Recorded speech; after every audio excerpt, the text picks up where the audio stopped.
What up, peeps? Tony Baker here, back with another movie review. This time I'm reviewing Dark Phoenix. All right, first of all, let's put it all out on the table. I'm biased towards X-Men movies because X-Men was my favorite comic book of all time growing up. They were the ones I loved the most, easy. And then it was like the Avengers after that. But man, the X-Men, But the movies have been hit and miss. The movies have been hit and miss, more misses than hits. Okay, and I'm not including Deadpool, and I'll throw Logan in the mix. Logan was fantastic. Logan is still the reigning champ of the X-Men movies. Logan is still the best one. Even though it was minimal X-Men in that, didn't matter, it's still the best one. And it should let you know how to do Wolverine, all right? Note to self, when Marvel restructures everything, and please start from scratch with the X-Men, keep in mind, you gotta let Wolverine do his thing in order for the powers to even mean anything. But anyway, Dark Phoenix, okay? The last X-Men movie, Apocalypse, was just not good. It just wasn't good. Apocalypse was one of the best villains they've ever had. He didn't stack up. And he was played by a dope actor. Oscar Isaac is a dope actor, but he was trash on the Apocalypse tip. So this story, they're trying to tackle the Dark Phoenix story again. They tried it before in X-Men The Last Stand. Last Stand was all over the place. It wasn't good. They had a couple of good moments in there, like when they went to Jean Grey's house. It was Storm, Wolverine, and Professor X, and all hell broke loose. Dope scene. But other than that, and Dark Phoenix Saga, I'm a comic book guy. I grew up on comic books. The Dark Phoenix Saga is one of the best storylines in comic book history, in my opinion. It's one of my favorites. It's like Jean Grey came back with these weird powers when she was saving the space shuttle. And then she was the Phoenix, and like, yo, she got these powers, man. And then they were manipulating her mind when she fought the Hellfire Club. And then she just wilded out to this Dark Phoenix thing, and she just attacked her own teammates.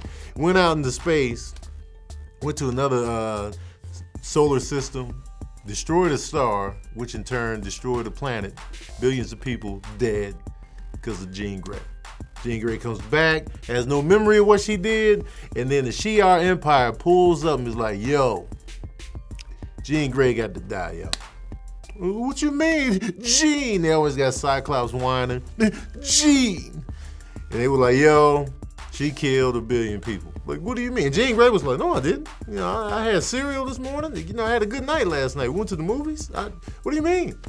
You killed 1 billion people, Dark Phoenix, you got to die. And the X-Men was like, no, let us fight for it. They fought for it, was getting their butts kicked. And then she ended up killing herself before the Dark Phoenix presence took over, and, she died. But it wasn't the real Jean Grey, but that's neither here nor there.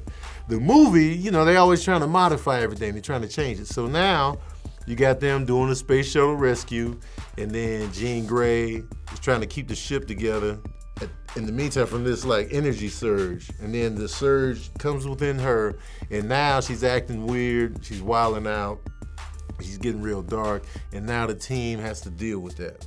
Now, the cast is solid, man. You got James McAvoy as Professor Charles Xavier. I like him as Charles Xavier. Michael Fassbender is an outstanding Magneto. Magneto is probably my favorite villain in comic books, and Michael Fassbender as Magneto, I love him because Magneto is not truly evil. He's like, yo, mutants have been mistreated. I'm all about mutants. Everybody else can get this work. Y'all pushed me to this, now you're gonna have to deal with the ramifications. We shouldn't feel bad for how we were born, and so this is what we do. You gotta kind of respect that from Magneto. So, I like the cast. Jennifer Lawrence is Mystique. She's phoning it in yet again. She's been phoning it in for the last 2-3 times. I feel like she blew up. We all know Jennifer Lawrence blew up. She's one of the most in-demand, highest paid actresses in the game today. Hunger Games just blew her up, Oscars, this, that, and the third. But I feel like she's been phoning it in with the Mystique performances. I'm like, if you're gonna phone it, get somebody else. It's like she's obligated contractually to just show up. But there's no emotion, she's dry, she's one note, and she can act. I know she got multiple notes, she got a notepad. But in this, it's just like, phoning it in. I'm like, get her out of here, man. And she phones it in again. I'm like, ugh. Cyclops, they never give him anything to do, character-wise. He just stiff, tight, and whiny every time. Jean! That's it. That was his script. He was like, Gene, every line. But Gene, guys, give him something else to do. Man, any actor could play Cyclops at this point because they never give him any defining quality. You know, the actors that show up, Gene. All right, man, Gene, we get it. Nightcrawler's cool, you know what I mean? I like Nightcrawler. Nightcrawler's like a fan favorite. You know, of course we got Wolverine, Rogue, Storm. They always get most of the love, but Nightcrawler he's dope, man. He's blue with a tail, can teleport. Oh. Got the German accent, you know what I mean? He's a fun guy, it's good to be around. Storm, played by Alexandra Shipp. I like her in this one. They gave her a little bit more to do, character-wise. So I was like, all right, we started to fill in a little bit. What I did like about this movie, it was more focused and streamlined than like the last couple. I feel like it was a lot going on in Days of Futures Past, and there was a lot going on in Apocalypse. With this one, I feel like it was just more streamlined in terms of what the team was doing. You know what I'm saying? Like, we gotta stop Gene. Gene is wilding out. And it was more streamlined, and I like that. And it was showing like the teammates working together and actually putting in the work, and they were giving people some shine. You know what I mean? I'm still not impressed with how Beast looks. And there was a moment, everybody was blue. It was like they were going as a team. Mystique is blue, Beast is blue, Nightcrawler. I'm like, all right, this is the Blue Man. This is the Blue Man group. This is a movie about the Blue Man group, except it's a blue woman in there. Anyway, I'm not impressed with how Beast looked, and they really never really show what he's capable of. Magneto's fantastic. His crew is, the powers they gave him. But I will say, Jessica Chastain was a nice addition. She's not who I thought she was gonna be. I thought she was gonna be the White Queen. She's not. I'm just letting you know off top. She's not the White Queen.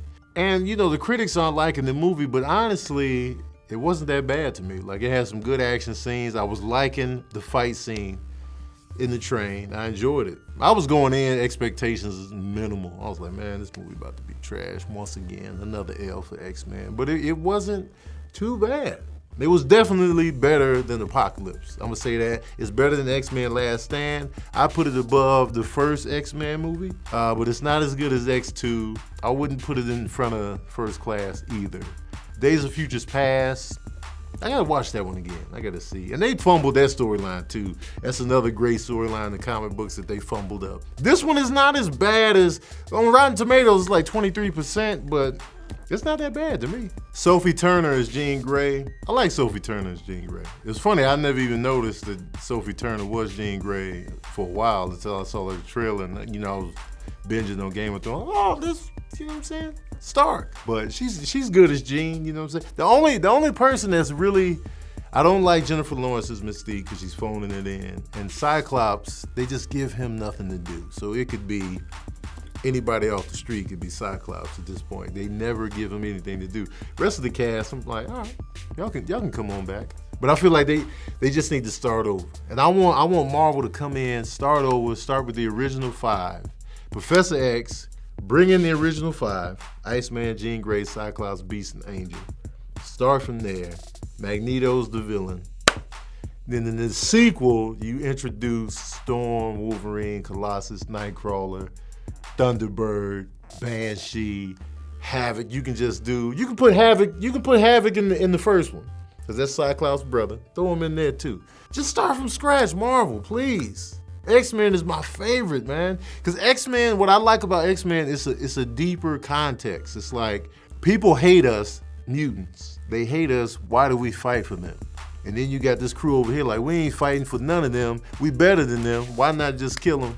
You know, put them in their place. But like, no, we're gonna fight for them. And then within the team, the dynamic is, why do we keep fighting for people that hate and fear us? And Charles is like, but no, we just better than that. But after a while, he's just like, we putting our lives on the line for these people, but once we screw up, we're hated again. That's a great dynamic, man. It's compelling. That's what I like about X-Men. But forget all that. Here's a smooth jazz review of X-Men, Dark Phoenix. Oh yeah. I'm giving Dark Phoenix 3 saxophones out of 5. I forgot to mention Quicksilver. I like Evan Peters as Quicksilver. He's too fast though. He's too fast in these movies. Slow him down when you reboot. Quicksilver's supposed to be running at the speed of sound, not the speed of light. Okay. But I do like Evan Peters' Quicksilver better than Aaron Taylor Johnson's in The Avengers. It's funny, They were both in Kick-Ass. No fun fact, man. What if Quicksilver just moved this fast? I got you guys. Hold on a second. I'll be there. Oh man, I'm coming. I'm rescuing everybody. Everybody's dead.